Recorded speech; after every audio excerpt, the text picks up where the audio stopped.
یہ سوچتے ہیں یہ ہمارے ابا کی روح آئے گی دنیا میں. بھائی تمہارے ابا کی دنیا میں کیوں آئے گی حلوہ کھانے کے لیے؟ اگر جہنم میں ہے تب تو اللہ تعالیٰ دنیا میں بھیجے گا نہیں حلوہ کھانے کے لیے، اور اگر جنت میں ہے اعلیٰ علیین میں ہے تو وہاں کے پاکیزہ کھانے چھوڑ کر کے تمہارا کھانا کھانے آئے گی دنیا میں. اتنی کامن سینس کی بات ہے کہ اگر ابا جنت میں جہنم میں ہے تب تو سوال ہی نہیں پیدا ہوتا ہے کہ اللہ تعالیٰ ان کو وہاں سے چھوڑ دے کہ جاؤ دنیا میں حلوے پراٹھے کھاؤ. اور اگر جنت میں ہیں تو جنت کی نعمتیں چھوڑ کر کے تمہاری دنیا کے حلوے کھانے. اچھا حلوے نہیں صرف الگ الگ طرح کی ڈشیں، بلکہ ایک صاحب نے بیڑی رکھی ہوئی تھی دسترخوان پہ، تو کسی نے پوچھ لیا کہ یہ بیڑی کہاں رکھے ہو؟ تو کہا ابا کو بیڑی بہت پسند ہے. جنت سے روح جو ہے وہ بیڑی پینے کے لیے آ رہی ہے دنیا میں. بالکل ایسا لگتا ہے. ایسے بہت ہوشیار ہے مسلمان ماشاءاللہ، اس کی چالاکی کے آگے ہر آدمی ڈھیر ہے. دین کی بات آتی ہے تو ایسا لگتا ہے دماغ نکال کر کے سائڈ میں رکھ دیا ہے، جو بھی خباثت مولوی ڈال رہا ہے اس دماغ میں ہر چیز قبول کرتا چلا جا رہا ہے. بیڑی رکھا ہوا ہے کہ ابا جنت کی پرفضا کے مقامات چھوڑ کر کے تمہاری بیڑی پینے کے لیے دنیا میں آ رہے ہیں. اللہ کے بندو یہ بتاؤ، اللہ تعالیٰ نے فرمایا وَمِن وَرَائِهِمْ بَرْزَخٌ إِلَى يَوْمِ يُبْعَثُونَ کہ جو لوگ مر گئے ہیں ان کے پیچھے برزخ کی دنیا ہے قیامت آنے تک کے. قیامت آنے تک کے وہ برزخ کی دنیا سے باہر نکل کر کے اس دنیا میں نہیں آ سکتے. اللہ تعالیٰ نے پابندی لگا دی انہم لا یرجعون کہ یہ کبھی بھی لوٹ کر کے واپس آنے والے نہیں.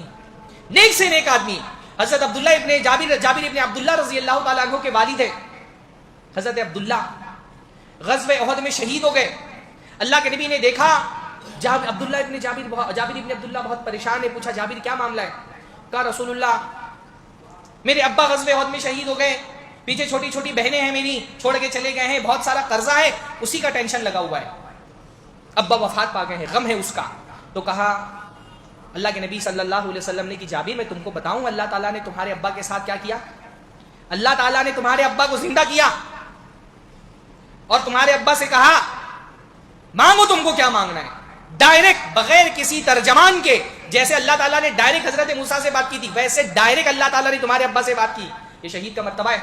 جانتے ہو تمہارے ابا نے کیا مانگا؟ تمہارے ابا نے کہا اللہ تعالیٰ مجھے دنیا میں واپس بھیج دے، میں پھر سے تیرے راستے میں جنگ لڑ کر کے جہاد کر کے شہید ہونا چاہتا ہوں.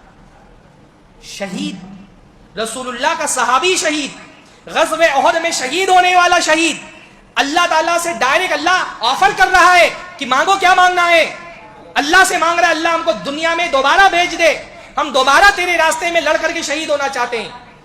لیکن شہید کی بھی یہ آرزو اللہ تعالیٰ نے قبول نہیں کی.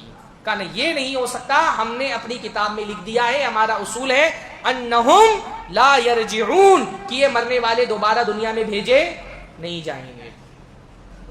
شہید نہیں بھیجا جا رہا، یہ سوچتے ہیں یہ ہمارے ابا کی روح آئے گی دنیا میں.